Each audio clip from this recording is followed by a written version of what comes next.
All right, thank you guys. I will not lecture at you. I think it's more interesting to have kind of a conversation. So I'll just start out by saying, have you guys heard of data centers in space before? Have you heard of that notion? Yes, okay. Do you think it's a good idea or you think it's a bad idea? All right, most people say good ideas. Some people think it's just worst idea ever, and I'll get into that.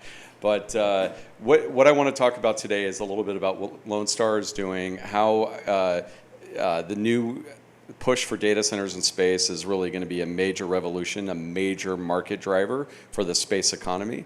And so I'm going to give you a little bit of insight, kind of what we're doing, but I'm going to really tie it into the broader economy in terms of like why some big names are now getting into it, why a SpaceX IPO is hinging its future on data centers in space.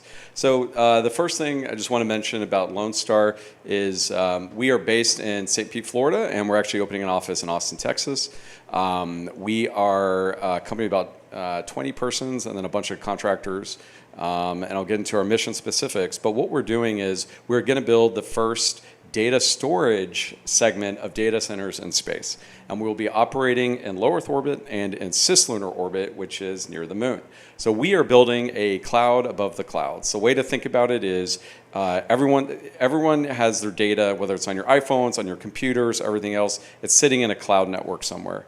And that cloud, though, is not actually in a cloud. It is at a data center, right? And those data centers are physical servers, they're racks, they're big buildings, they're physical properties that require a lot of power, they require a lot of water, and they require a lot of security. And so as we are building a more digital society, what you're seeing is that data is not just something that you store to keep your dog and your cat photos safe, but rather it is part of critical infrastructure. Who knows what critical infrastructure includes? Wow, I'm blanking. Energy. Energy. What else? Healthcare. What backs it? Yep. But like water, big utilities, right? Military strength, things that you need to keep a society going. Infrastructure can be roads, can be highways, can be all that kind of stuff. So data centers recently have been labeled as part of critical infrastructure, which is a status that takes it to a whole nother level in terms of importance in society. So we're building the first planetary data cloud in space, and I'll explain in a minute why. Yeah, okay. Our mission is to protect all of Earth's data, whether it be in space or on Earth. So why could you think about putting a data center in space? What would be a good reason to do that? The heat generated doesn't affect the atmosphere. The heat, all right, so natural cooling. Yep. General safety, if it's on another planet, you can't physically go there. Exactly, whether in low Earth orbit, cislunar, or on the surface of the moon, the physical isolation of putting satellites or data centers in space, whether you do a big monolith, so like a big structure, like a space station, or multiple satellites, you have a whole nother level of security, and I'll get into that in a minute. Anyone ever thought about data sovereignty? Do you guys know what data sovereignty is? Yeah. Owning your own data? Owning your own data, but also, right, having the data ownership be within your nation's sovereignty. So, for example, if a U.S. data center if we decided to store American, let's say, military data in Canada or Mexico, obviously that could be a security risk, right? Because they could theoretically access your data. And so more and more countries around the world, in fact, there's 100 countries that have what they call data sovereignty laws. And data sovereignty laws basically require you to back up critical infrastructure data, not necessarily your cat and dog photos, but when you get to the utilities, you get to military secrets, you get to all that, you have to back it up in country. Now imagine you are Estonia. What is Estonia border? Russia, okay. So now Estonia used to be part of Russia, right? Look at Ukraine, the invasion. If they had Ukrainian data centers on the right, the Donbass region that was invaded, that potentially is a major military security issue. So by putting them in space, you've actually now created a whole nother region, a domain to save your data. And guess what?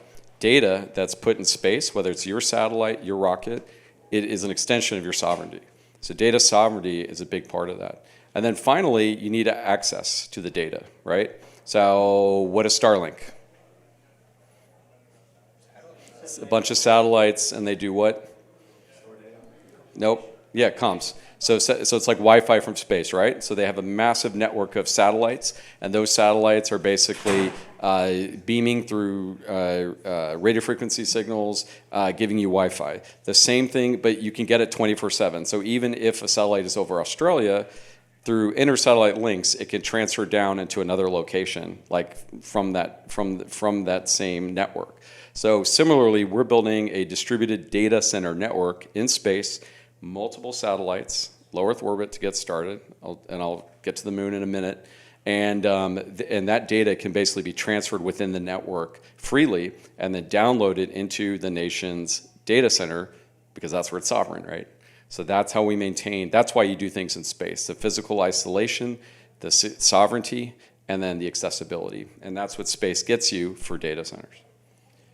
All right, let me take a step back real quick. So Lone Star, we sent multiple missions into space. We've done 4 missions so far, and we tested 2 on the moon and 2 in low Earth orbit on the International Space Station. And I shared this last year at this very event. We had just completed our second lunar mission, and we put the first data centers in space. So what is a data center? A data center is basically computation capability, processing, telecom, so you have to transfer it, and storage. And if you think about your phone in a way is a little data center. It's got storage, it's got a little compute, and it's got telecom.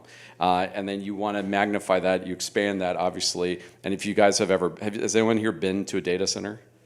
You have? Wow, okay. You guys are military, right? Yeah. Okay, all right. So, data centers are just big racks with big servers, right? Just going on and on and on.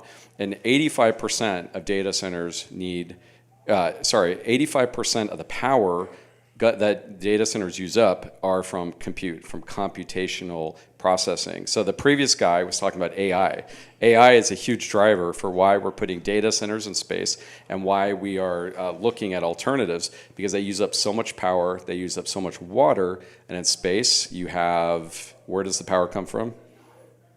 Sun. And is the sun unlimited? Yep. What about water? What do you need water for on the data centers? Cooling, right. So you got natural vacuum-cooled environment. All right, so that's the past. So what does our roadmap look like for Lone Star? So we're building, as I said, data centers in space because it's more secure. It provides sovereignty for nation states, and it also allows you to have accessibility. Last time I was here, I was talking about lunar infrastructure and cislunar infrastructure. But you may notice our roadmap has changed a little bit. So we're looking at building out a lunar infrastructure basically the end of the decade.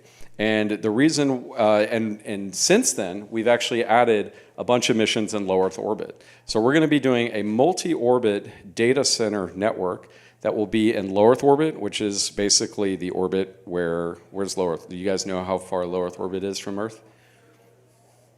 Space Force? How far?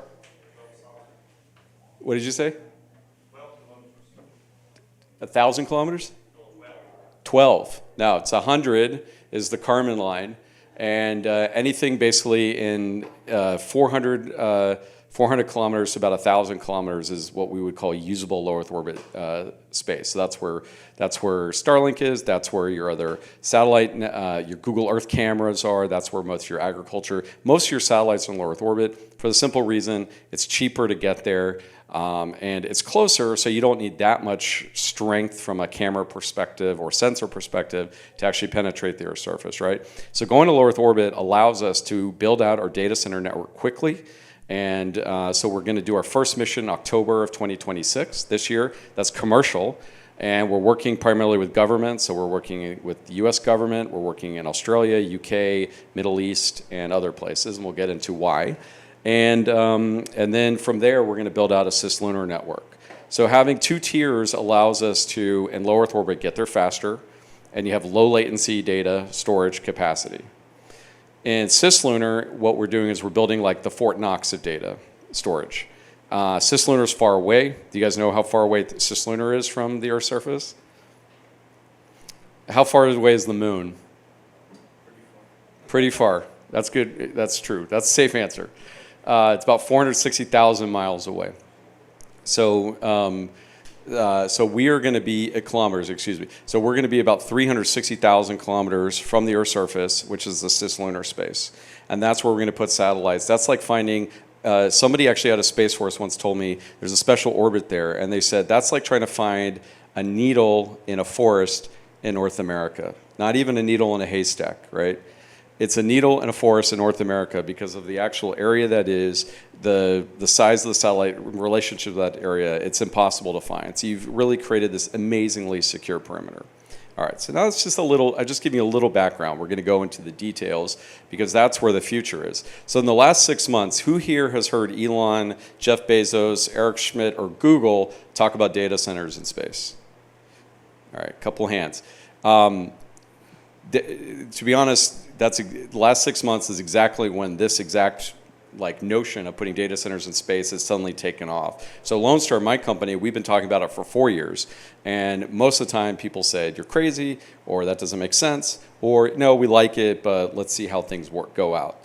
6 months ago, Elon put out a tweet and said the future of the space economy is data centers in space. And then he announced the IPO for SpaceX. And the IPO for SpaceX is to build more rockets, right? To build more satellites, right? But and it's to go to Mars, right? Wrong. It's to build data centers in space. At least that's the justification that he's putting out there now for the $1.5 trillion valuation for that IPO. So you guys had heard about Elon going to Mars, right? And so now the focus is actually heading back towards the moon and low Earth orbit. And I think he's come to his senses a little bit, where he's just realizing that the tech isn't quite there yet for Mars. Now, that's a great vision. We envision in the future, and we'll talk about it, going to the moon and building out data centers on the moon. And it makes a lot of sense, because you're not using up the Earth's environment. You're not destroying the surface of the Earth. You have unlimited power. You do need, though, batteries to survive the lunar night, because it's very cold up there. But it makes a lot of sense to do things on the moon. And the moon is only, how long does it take to get to the moon if you were going on a typical space capsule? Does anyone know? About 3 days. How long does it take to get to Mars, roughly? Roughly 6 months, can be 9 months. If you just catch it right, might be slightly less than 6 months. How long is the relay, the time lapse between communicating from Earth to Mars? Anyone know? Someone guess? How many? 30 minutes? 40, about 40 minutes? How about Earth to moon? What is it? 3 seconds. That's about right. So if you're going to talk to humanity, if you're going to try to communicate with robots, with humans, with whatever, your comms network, and you're going to the moon, the latency of 3 seconds is much more doable than the latency is of 40 minutes. Imagine you have to, a robot needs to perform surgery on somebody on Mars, and you have a 45-minute, delay. I mean, that's where AI and things come into play. But those are the things that we all have to consider. So, moon is much closer. So it makes a lot of sense to take the moon on for any of these infrastructure projects, or for humanity, for exploration for humanity's purposes. So these guys are driving this new era of talking about data centers in space. Now let's talk about why they want to put data centers in space and what it means for our future. Okay, so the main issue that people address is sustainability. AI and LLMs, which you guys heard about in the last talk, are producing, in some cases, upwards of 100 times more data than before we had LLMs. We are generating approximately 250 quintillion bytes a day more of data than we did the previous day today. And I know that these numbers, we know it's a lot, but it doesn't mean much to us because it's just so hard to fathom. And what that means, though, is that every single bit of data sits in a data center somewhere. And so these data centers can take sometimes 3 to 10 years to develop, depending on who you are. If you're in Europe, you got other layers of bureaucracy, 10 years. US, maybe 3 years, and that's surveying the site, building it, getting the permits, etc. But what do you have to do for the data center to get it rolling? You need power. You need a lot of power. You may need a gigawatt of power. How many people could a gigawatt of power support? Does anyone know, roughly? Give me a number. Like if a city had a gigawatt of power. 50,000? Way more. 500,000. More, but you're closer. Million. So about about the size of Denver takes a gigawatt of power, and that's where they're predicting the future hyperscale kind of data centers, how much power they're going to need just to store your cat photos, you know, all the stuff that you generate at work or at home that's on your phone, right? And at work. So that's an incredible amount of power. So what these guys are talking about primarily is sustainability. So they're looking at free power, no water, no land, no angry neighbors that are like, I hate data centers, like get it out of my backyard. No fighting over Denver's power grid, which is what you're going to need for each data center. So we'll put them in space. That's the thought. Okay, but there's a lot of other reasons. Remember up front I talked about security. So when you put satellites in space, the secure isolation affords you a lot of benefits. What does a data center need? Remember we talked about data centers being compute, storage, and telecom. So what is telecom? Yep, but how do you connect a data center? Through wires, through fiber optic cables, through undersea cables. Has anyone ever heard of Chinese trawlers ripping up undersea cables in the ocean and destroying them? Yep. Has anyone ever heard of Wi-Fi being jammed or destroyed? Yep. Has anyone ever heard of, you know, maybe you go 100 feet away from a data center, dig up some fiber optics, jam a shovel in them, and you could disrupt it that way.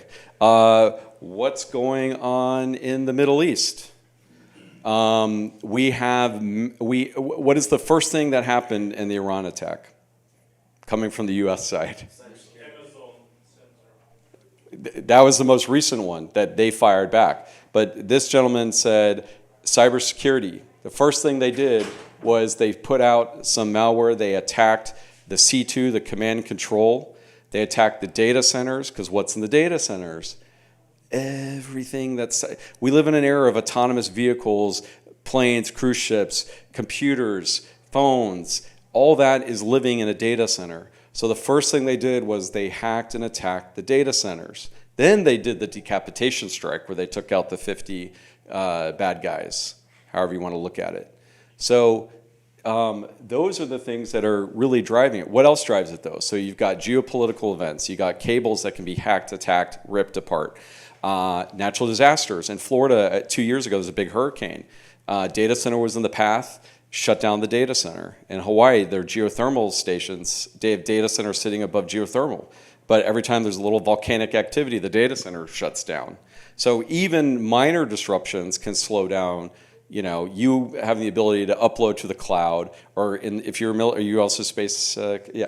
Okay. So the guardians here that we have in the front row, as they're trying to communicate across the world potentially, every point they call point of preference, every POP can be hacked, attacked, or infiltrated, and sometimes it's bad weather, right? So putting things in space, you avoid kinetic attacks, you avoid cyber attacks, you avoid weather issues, you avoid power strains. I mean, in South Africa, they have rolling power things going on, so their data centers can't even be on all the time. So that's a disruption. And yet, I'm working with countries like Dominican Republic and others who want their entire government digitized. But that opportunity of ease of accessing data equals much bigger attack surface from the threat side. So now we're taking that threat out of the equation. I'll explain to you how. You did mention AWS back there and Iran. So Iran countered and actually attacked the AWS data center and probably Microsoft. Microsoft won't admit it, but we know they did. And again, they're shutting down regional access to just be able to communicate and function as a society. I mean, you guys are going to be, Guardians is where it's at, by the way. If anyone wants to decide which branch of the military to join, you got to go Space Force. All right, let's talk now briefly about how we're going to do it and what we're going to do. So what we're basically doing is we're putting data storage in space. And we're doing it because of all the reasons I mentioned before: security, sovereignty, accessibility, and also we're able to offload and solve for some of the power issues that are facing us here on Earth with data centers on the ground. We will be doing 2 primary orbits: low Earth orbit, which is the area that goes around the Earth, okay? Guardians know this. Cislunar orbit, it's a special region in front of the moon, actually. It doesn't orbit around the moon, it goes in front of the moon. In low Earth orbit, we're going to be doing a large constellation. So we're working with big comms providers. I can't say who because we haven't announced it yet, but just imagine some big constellations that are doing communications. We're partnering with them to be able to get the data up and down quickly. And this will be a very active data. This will be like more like a cloud kind of, so you can access it every day and get your data. The data that we're putting out here is going to be high security, Fort Knox in space data storage. That's, you guys may have your archival data for the government stored up there. So if there ever was a major attack or something on a data center, you have an immutable backup, right? You guys know what immutable backups are. Unchanging backups. And actually, speaking of immutable backups, think about the AI guy before who's talking about AI making decisions, AI penetrating, going maybe, going to data centers or things. AI, if you have your home deed, your home title digitized, if you have your personal identification digitized, what would stop an AI bad actor from going in there and changing your birth date? From changing a photo that proved that you were at a certain location at a certain time, from changing your home deed, home title, so that maybe, squatters or somebody could take that over. So what we have to be thinking about too is like, okay, I need an immutable copy. That means I need a copy that I know hasn't been altered or changed. And one way to do it is you could have paper copies, and I recommend you do. Another way to do it is you could put it on a hard drive somewhere, right? That's what we call air-gapped. Air-gapped means it's not touching like the terrestrial network. It's not online. It's not in the cloud. If you're government and you got tons and tons of data that you want to keep immutably stored, space is another option. But don't forget, the cloud, where most people back their stuff up, is just as online as your primary backup. So you've got your main data, then most clouds and most organizations have a primary backup, which is also in the cloud, and they'll have a secondary backup, which is supposed to be on a different network, but it's also on a different cloud. And then you're supposed to have a tertiary backup, which is like cold storage. So what we're doing is we're like that tertiary backup cold storage. So it's always off mode. It's not always connected to the internet or to some kind of signal. But when you want it, upload and download, you get it whenever you want it. So unlike that cold storage that you may bury under Yucca Mountain somewhere or at a base, what if that base is attacked? What if that mountain can't be accessible? What if your house is on fire? You have that backup in space. And so I'm bringing it down to the individual level, because we all have to be thinking about an immutable you against identity theft, but it also raises up to the general level for governments that have to keep, the day-to-day going in case there's some kind of major attack or something happens where we lose our data. So that's kind of what I described here.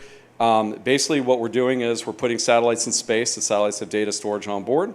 We're partnering with data centers on the ground, and the data centers on the ground have their own dish.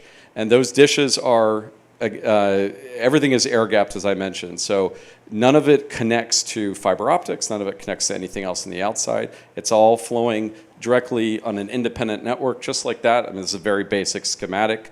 But gives you the idea. And so no matter where you are in the world, you can get your data and it remains sovereign, because you will only download it into, if you're government, you only download it to your country. If you're an individual, you could get it anywhere you want it, technically, because the data belongs to you. But that's what that satellite network allows. Today, what has to happen is the cloud providers have to either talk to each other, but more and more laws are coming in place that are preventing governments from sharing data across borders, basically. So this is becoming more of an issue today than it was yesterday, because everything is being digitized. We don't even comprehend how much that is changing the way we do operations. 10 years ago, there was a major hurricane in Houston, and a bunch of paper data was destroyed at the medical center that housed a lot of critical research. And that was because 10 years ago, people still back things up in boxes and basements. And going forward, no one's doing that anymore. So it's still incumbent upon us to think about how we handle that data, how we protect it, and it's not just a flimsy response to let it go over any cloud, because all those clouds have vulnerable attack surfaces at some point. Even if they are protected, I'm not trying to scare you, they are protected, they are encrypted, but ultimately they represent certain vulnerabilities.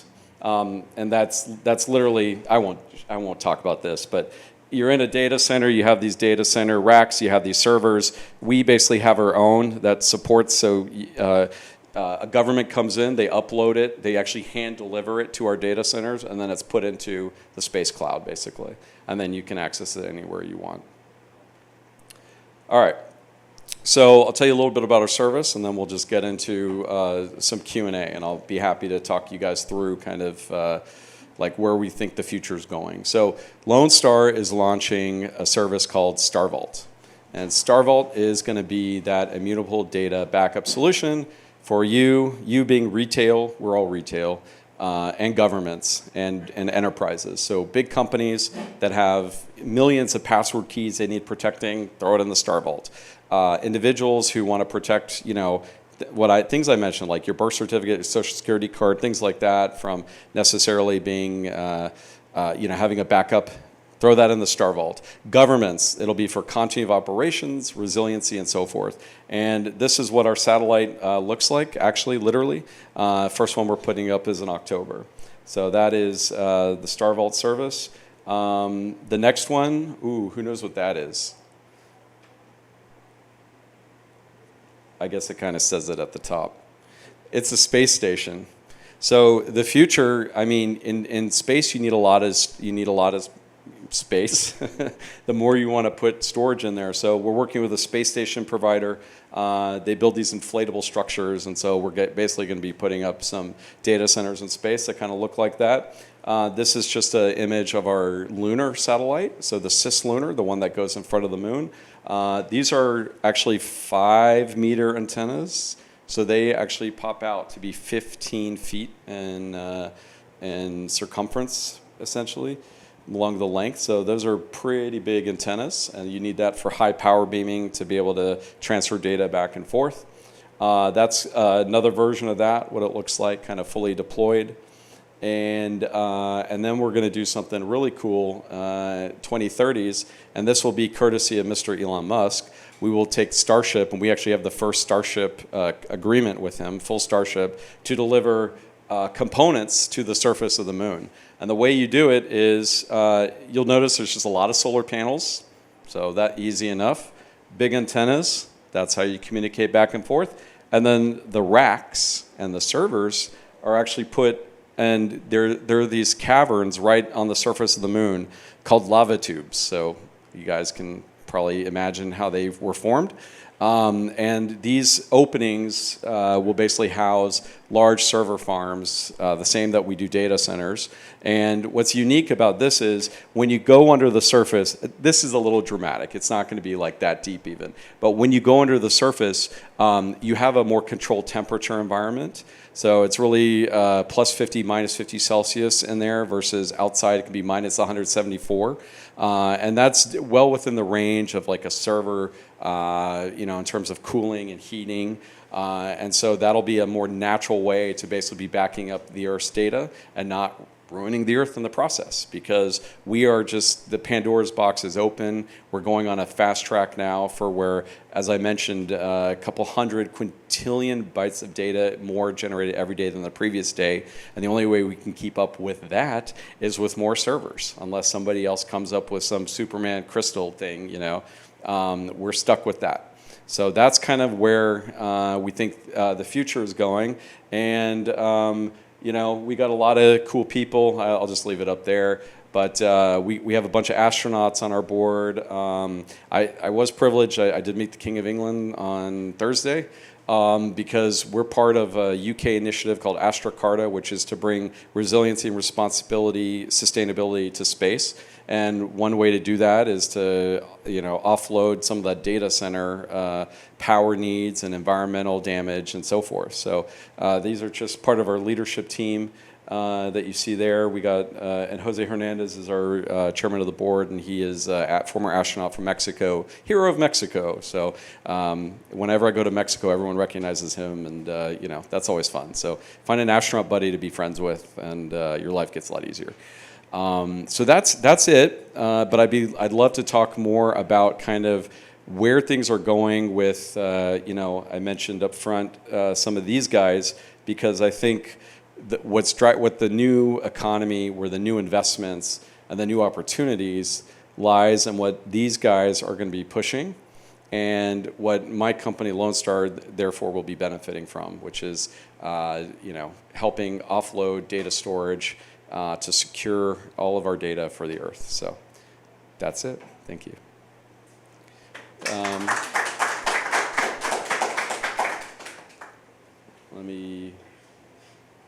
These are actual pictures from the moon, by the way.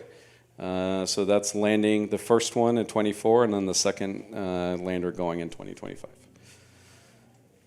I'll leave that one up for you. Yes, sir. Yeah, so obviously, currently putting data centers on the moon is more safer, but eventually our adversaries will create technology that will destroy those data centers. Personally, when do you think that will happen, when the weapons get what's called better at it? And afterwards, what do you think is the next front line for securing data, maybe in further space, or maybe even another dimension? But yeah. Yeah, I think so. What you're saying is correct. I mean, look, the biggest geopolitical rival for doing data centers in space is China. And everything that we do, fortunately, in one degree, and unfortunately, it revolves around what China is doing in space. In fact, one thing you have to do is secure spectrum, the ability to be able to relay data in space. So that's all space is very regulated. So if you want to talk in space, you have to file with the ITU, the International Telecommunications Union, based out of Geneva, Switzerland. 5 days after we filed for our spectrum to talk to the moon and back, China filed for the exact same thing later, right? Now, were they working at the same time as us and it was a race and we beat them by 5 days? No. What they do is they go into IP, they go into all the filings, and they just hit copy, paste, and submit. And this is their MO. And now, good on them. They have these 100-year initiatives, and every 5 years they hit these new kind of big milestones. And they primarily do it actually by copying what the US and other Western nations are doing, actually India too. So India is a powerhouse, Europe and US, I would say primary, China as well. And so everything we're doing is really partially let's get there first, and partially it's to counter China. And that actually drives a big part of our budget. Now, as you point out, on the moon, it will eventually be accessible to more and more countries. I mean, Israel did a lander there, China has landed there, India has landed there, the US and Europe, right? So these are all players that can get to the moon. So the moon itself is not necessarily going to be it's the way to more just take what we're doing on Earth and put it there for environmental sustainability reasons, and just to back up and to build out that infrastructure in space. That's not necessarily about hiding the attack surface from an enemy in the future, right? Today, yes. I mean, if we built stuff on the moon, nobody could really access that, and you can defend it. So the Guardians, you guys, are going to have to figure out how to defend then that perimeter, and it becomes any other perimeter that has to be defended in space. Now, by putting things in low Earth orbit and cislunar, though, in a way that is harder to access than like something that's built on the surface that's concrete there. It's obviously orbiting, you can hide it, you can spoof it, and we do something that's called resiliency. So in low Earth orbit, you do what's called proliferated low Earth orbit. So you have multiple satellites, some of them having similar functions or backing each other up. So if you take out one satellite, the others are there to back up the system, right? And so what we're doing is not necessarily to always be like, I can't guarantee that what we're trying to do will be the most secure thing vis-a-vis any other solution, but the game is to stay ahead of the other bad actors, whether it's hackers on the ground, asymmetrics on the ground, or China, nation state, like peer nation. So we just want to be 5-10 years ahead of them, and then when they catch up, we need to be 5 or 10 years ahead of that, right? That's the game. Thank you very much. Yes, sir. Can I ask? Sure, and then behind you, please. So from a data sovereign perspective, the residency of data jurisdiction, how does that work here in this? When the data is stored in the space, how does the U.S. government make sure it's within the jurisdiction? And also the connectivity to data center, that's probably a dependency, right? So if the data center on the Earth has been, let's say, out of service, then you don't have an access to data anyways, right? You can go to another data center, though. So part of our, so I'll answer the second question first. So part of the dependency on the data center is, I mean, there's three phases. Phase one is we're partnering with data centers all over the globe, and most data centers have more than one position, okay? I mean, especially the way they're expanding. And so right now we're doing strategic, you could call them bilat agreements, essentially with data centers, so where we put dishes on their data center, they connect into the network, all right?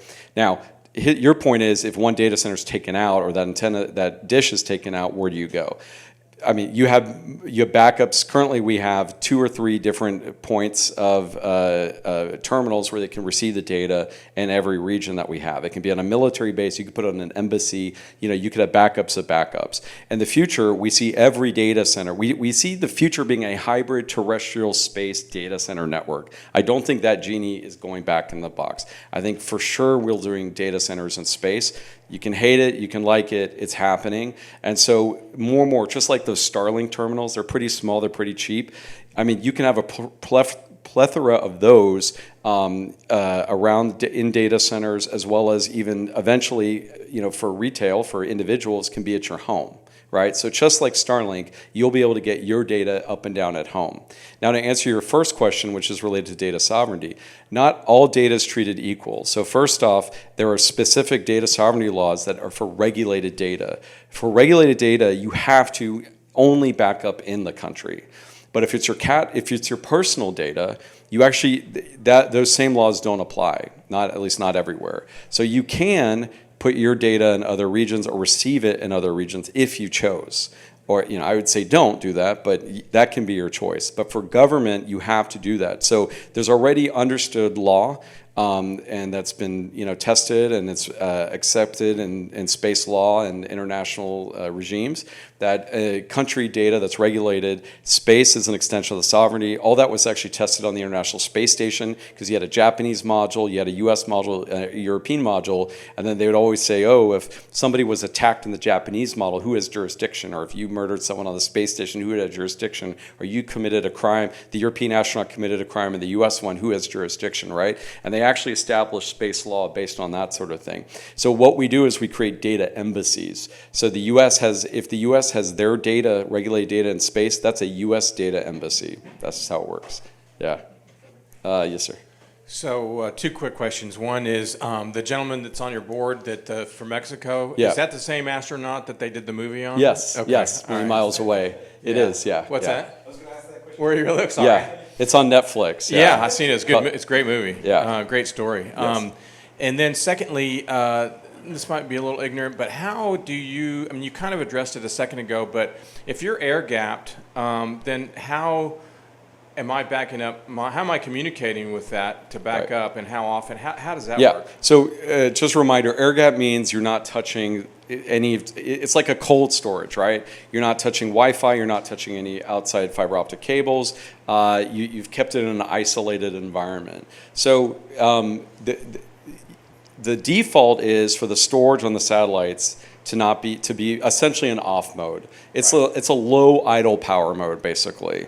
It's only when you upload or download the data that the request is sent out that it goes over the independent network. So it'll turn on. And that's based on a schedule or? It doesn't have to be. It can be you call up on demand. I mean, a government. We haven't gotten there eventually for retail as well. Like I said, you can get little tiny terminals, the same way you would for Starlink, and you'd be communicating the same way from the satellite. You'd be getting the same thing. So it'll be shut on and off. I will mention though, there's triple levels of encryption. And then there's things like spoofing, and there's all sorts of interesting stuff they do in space now for deterrence. And if there is any kind of in space, you can detect a brute force attack. So if there was trying to be a jam or a hack on a signal, which again, it's much more difficult to do, way more difficult. But even if that were the case, by building out a resilient network in low Earth orbit, for example, if you're over like a threat, like if we're over the Ukraine war, for example, you may just shut all those satellites on off mode as it's flying over Ukraine, because you know that that's an area that more likely to have a higher, attack surface or something. So you can transfer the data. If the satellite with your data is technically over Australia, it'll go through inter-satellite links to your desired downlink position in the United States or whatever other country that you have it. So it's a short window where things are turned on and off. Got it. Thank you. Yep. I got time for all the questions. Thanks so much for coming out. My question is just out of curiosity, I might have missed it, but what is the difference between putting data centers in lower Earth orbit compared to the moon? Can you just explain Yeah. this? So as I mentioned, we're going to do probably you can put a data center in any orbit, right? You have low Earth orbit, that's where your Starlink is. You have medium Earth orbit, high radiation environment, that's where your GPS lives. You have geostationary orbit, that's where your big communication satellites live, because that's at the exact distance to where it can pinpoint, it can follow one country at the same rate. Okay, does that make sense? So like in low Earth orbit, the satellites are traveling at about 17,500 miles per hour. So you only get, the satellite will only cross over your downlink place about every 90 minutes. That's about what it takes to circumnavigate the globe. In geostationary, you always see direct line of sight. Just because of the distance, based on the speed of the Earth, it's always following you. That's why a lot of communication satellites are up there. So you have your direct TV, you have your other comms networks, can directly communicate without interruption. That's why in low Earth orbit, like Starlink, you need thousands and thousands of satellites, because they have to transfer, you have to have that continuity. Otherwise, you'd get a gap every 90 minutes. Your Wi-Fi would interrupt. You'd have it for 8 minutes, and then you'd lose it for 90. That's just what it is. So the difference then is in low Earth orbit, what we can do there is we can just get there faster and cheaper. That's the main reason to go. And then you have low latency. So you've got that 1.5 seconds up and down from the moon. And that could be annoying for certain applications, right? So low Earth orbit allows you to really treat it like an instantaneous upload and download. By going to cislunar space, so that's that area between the Earth and the moon, closer to the moon, it's a very interesting, I won't get into it, but it's called L1. It's a Lagrange point 1, and it's this it's this equalized gravitational space where satellites can kind of be in its own orbit on itself. It's not orbiting a planet. So it's in front, if this is the moon and here's the Earth, the satellites are going like this, and they're always in front of the moon. So it gives you direct line of sight to the Earth, at least a third of the Earth, 8 hours a day. It's also nearly impossible to find. So security-wise, like Space Force guys, that actually would be probably your preference of where you want to store things. So it's just a magnitude level of security, distance equals security. Building stuff on the moon, that's a whole nother, because now you're talking about basically replicating what you have on Earth, right? So that one is less about spoofing, hiding, and security, and it's more about replacement. It's more about replacing your data storage needs on Earth, on the moon, so that we can protect the environment, we can stop using all that water, the gigawatts of power that we were talking about earlier, all that. You don't have to use up the Earth's resources to do that. And you say, that's ridiculous, the moon, and it's so hard. Well, I mean, you guys saw Spaceship, you saw Starship, you saw how it can land. That thing, it can take up, I think, 100,000 kilograms of material. That's enough to build like small data centers by far. And now we have robot. Why do you guys think Elon's building robots, solar panels, rocket ships, autonomous cars? You guys know, it's not all like individual companies. They all go together because he wanted to build a society on Mars. And he wanted it to be basically run autonomously by robots with solar panels, and you need a rocket to get there. That's his whole thing. And you can do the same thing on the moon, actually, right? And so he is building this fully vertically integrated solution that can go on the moon and replicate data centers on Earth and basically do the same thing. The big challenge to solve is we probably need nuclear battery capability for the moon, because you need that. Solar's not going to cut it, because you have to do something called survive the solar night. There's certain times that you'll be in an eclipse, meaning you're not going to get that full sun power. So you do need batteries to be able to generate all that power. And nuclear is probably the way to go. There are a few other solutions, but we're close. Once that happens, I think by the end of the decade, there's nothing that will stop us from building out on the moon. But then that's just replacing what we're trying to do on Earth. It's not about spoofing or securing, the data center necessarily in a different way. Although the moon's harder, obviously, to get to. Yes, sir. Thank you for all this. This is fascinating.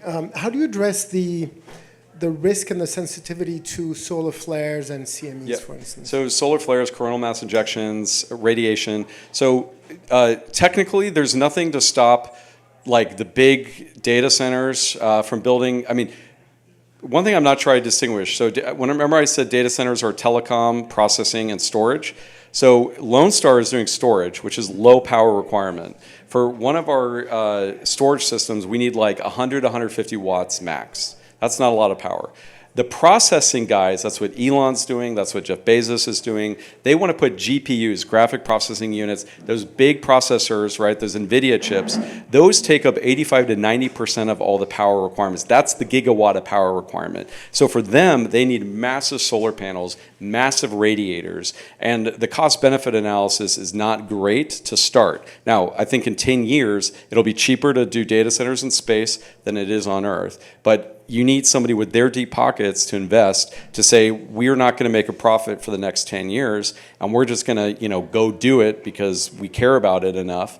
And, and then eventually the costs come down because of the launch, the satellite, right, everything else.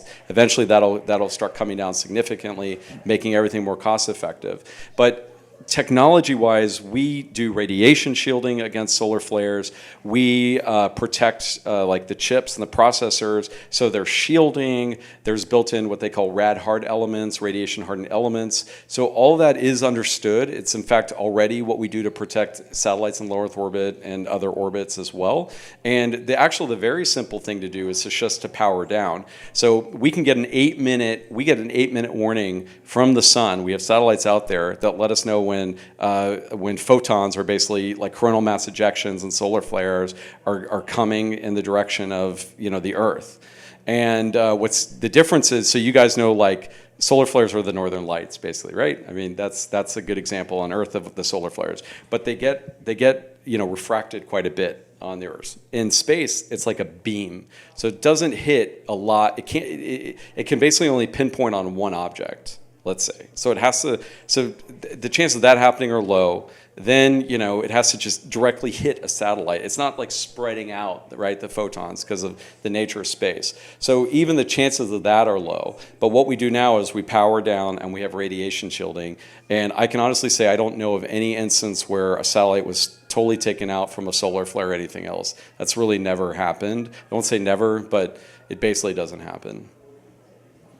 Any other questions about data centers in space? Yes, sir. Just talk about economics. Yeah, great question. So the economics. The economics right now, the reason why I asked in the beginning is who thinks it's a good idea to do data centers in space and who thinks it's a bad idea. The people who think it's a bad idea say the economics just don't work. And what they're referencing is basically, if you want to replicate like one for one what we're trying to do on Earth, you're right, it's not going to work right away. The costs, first off, you need to launch. You need a rocket ship to launch the stuff. Like on Earth, we drive the materials over, right? It's just the trucking routes, okay. The second thing is you need the materials to build the satellites, and then you have to replace them every 5 to 7 years. Okay, so now you have a replenishment problem. You don't have that problem with data centers. They last 20, 30, 40 years, probably longer, depending on how you build them.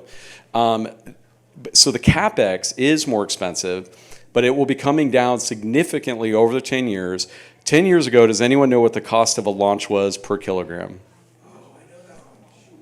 Like $5,000 or $15,000 per kilogram? So 10 years ago, it was about $40,000 a kilogram. Today, it is 500. 2,000 to 5,000 a kilogram. So in 10 years, we've dropped about a factor of 10. That's on launch. Satellite technology. I can buy a satellite that's about the size of a mini fridge that can get me all the power, everything I need on it, the antennas, everything, for, let's say, under $2 million for a capable satellite. That same satellite 10 years ago, easily $15 to $20 million. So 10 years from now, I think you could reduce it another factor of 10. That's a big part. But what is the biggest issue? OpEx. The data centers on the ground take up sometimes the same cost a year in power as it costs to build just the infrastructure for the data center. The OpEx in space is 97% cheaper than it is on Earth because you don't have power. You're not siphoning power. You don't have water, the cooling, and you're not maintaining it really. You're replacing it. So that ultimately will be the balance is between the CapEx and the OpEx. And then, as I mentioned, the CapEx in the next 10 years, let's say by 2040, for sure, data centers in space will be a cheaper option than doing on Earth. So that's 15 years from now. But I think 10 years from now, there's a good shot that that'll happen as well. Okay, well, give a round of applause for Mr. All right. Eisele.